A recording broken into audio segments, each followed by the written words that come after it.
is video number 3 for bass players. And in this video, we're actually going to get to start making some sounds on the instrument. So that'll be kind of fun. Now, before we get started, here are the things that you will need to have. You need to have your bass with the end pin out of the case and with the end pin adjusted to the correct height. I would like for you to open up to page 3 and put that on your music stand. We're only going to use one little picture there, but I still want you to have that out. And have your stool as well as your rock stop. Okay?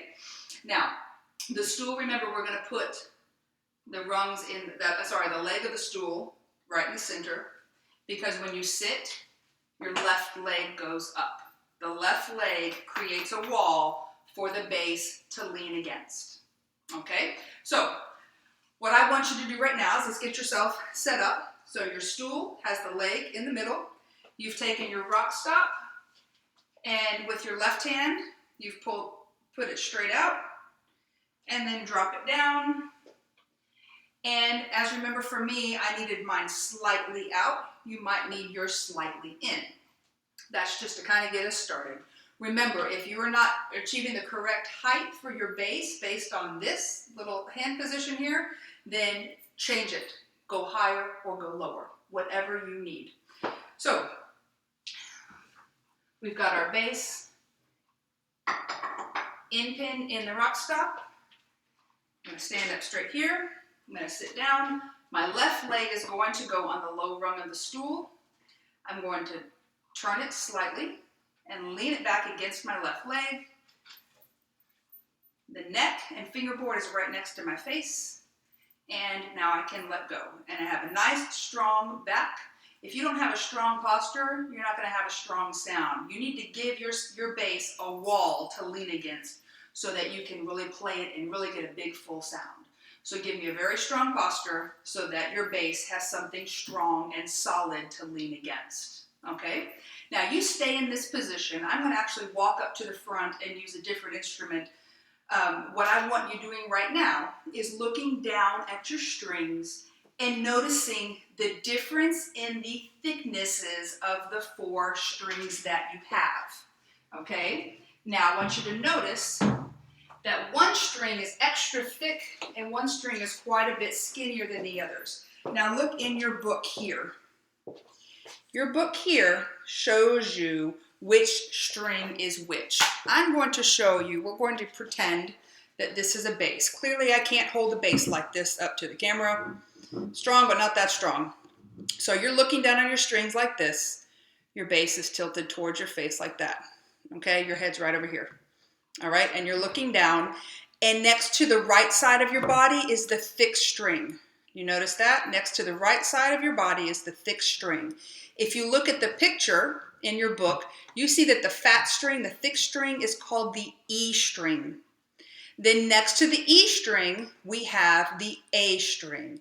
The A string is next to the fattest string that we have. E string, A string. The next one over is the D string. And then next to the D string is the G string. The skinny string is the G string. Today, we're going to be playing on the A string, the one next to the fat one, the A string, and the D string, the one next to the skinny one. A string, D string. A is going to be lower sounding than the D string. The D string, remember, is next to the skinny.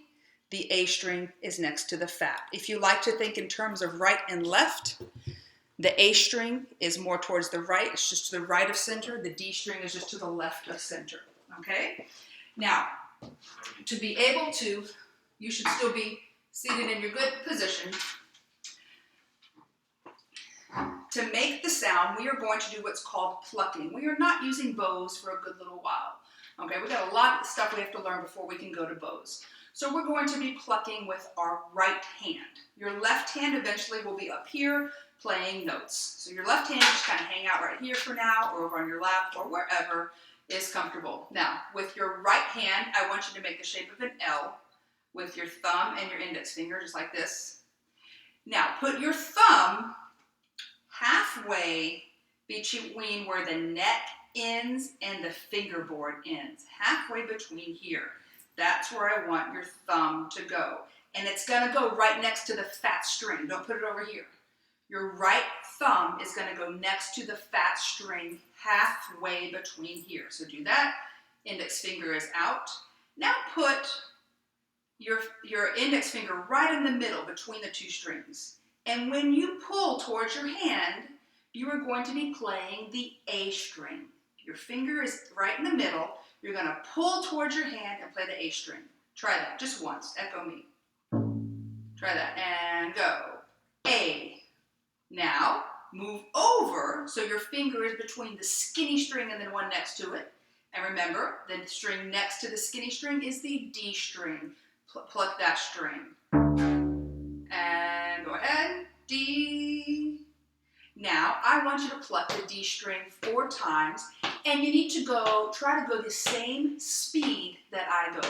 You're going to echo me at the exact same speed. Those of you that know a little more about music, you know that the music term for speed is tempo. Go the same tempo, the same speed.